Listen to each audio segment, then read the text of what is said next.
Now here's a car that gets a bit overlooked by those into their 4x4s, the Lexus LX 570. Underneath it has serious pedigree, utilising the chassis and most of the body of the Toyota LandCruiser, but there are unique styling touches to separate it from its lesser sibling. A bolder grille, unique bumpers, unique bonnet and unique lights are the main differentiators. But it's not just the unique design touches that separate the LX 570 from the LandCruiser, it's what's in here. You see, Lexus would much rather this be considered a genuine competitor to a Range Rover rather than a tarted up LandCruiser, and you see that as soon as you sit in it. There's more leather and wood than plastic.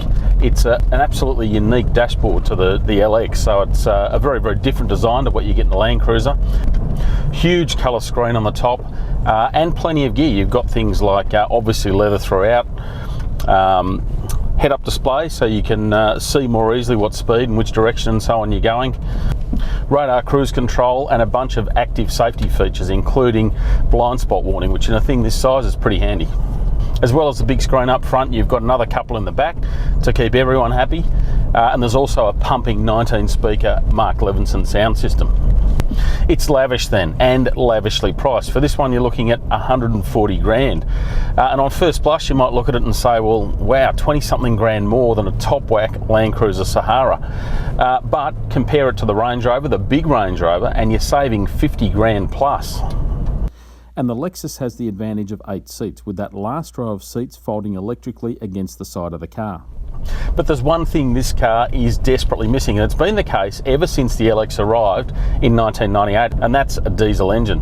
Now Lexus actually got close to putting a diesel in this thing. They even registered the name LX 450D, putting that LandCruiser diesel in here, but no go. The problem is this car's hit list, its target market is the Middle East and America, and over there they love petrol. They're not interested in the slightest about diesel, so we have to put up with it. 5.7 litre V8. Now you don't need me to tell you that 270 kilowatts of high revving V8 isn't going to work particularly well with a 2.7 tonne off-roader. It goes well, it goes really well actually, and it's actually got pretty good torque. You're looking at 530 Newton metres, albeit higher than what you'd get in a diesel obviously, and it works pretty well with a new 8-speed automatic, so yeah, it gets along nicely. But it absolutely churns through the premium unleaded doing it. The official fuel figure is 14.4 litres per 100 k's, and even on a freeway you're going to use about that. You know, throwing a bit around town, probably more like 17, 18, 19 litres 100. Off-roading, up again. But hey, at least the range is still pretty good. It's got the LandCruiser's 138 litre fuel tank, so you'll comfortably get 500 k's, probably more like 600 or 700, which isn't too bad. And of course it is an off-roader, a serious off-roader, being based on the LandCruiser.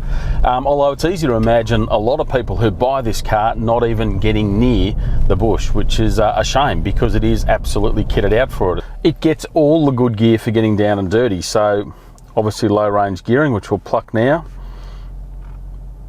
adjustable height suspension, and the multi-terrain select, so you can choose between everything from mud and sand through to rock, even moguls. There's also all manner of switches and controls to help off-road. You could almost do with another owner's manual for this stuff. And for the things you can't see, there's some technology for that too, including cameras just about everywhere. For all that tricky software though, the LX is let down slightly by the hardware, and you've only got to have a look at the wheels to figure that out. Standard, they're 20-inch. With 50 profile tyres. This one's got 21s on it, so you can imagine that when you start pushing them, they're not going to hold up nearly as well as a set of 17s or 18s. And those unique bumpers also hurt the approach and departure angles a bit. So at the front in a LandCruiser you can attack up to 32 degrees. This one's limited to 25. At the rear as well, a 200 series 24, this one 20. Looks like some guy's gotten a bit of strife there.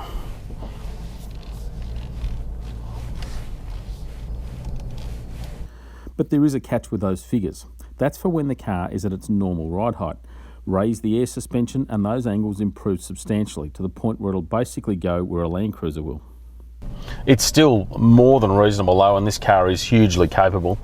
Particularly that traction control, which you can feel working well, great wheel articulation, and it's got a plushness and really easy nature to the way it attacks trickier obstacles.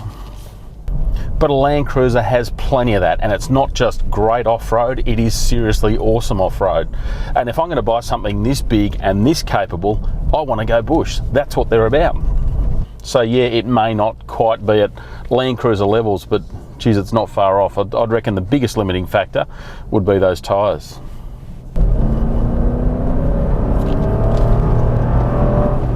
There's that V8 performance. It does tow along nicely.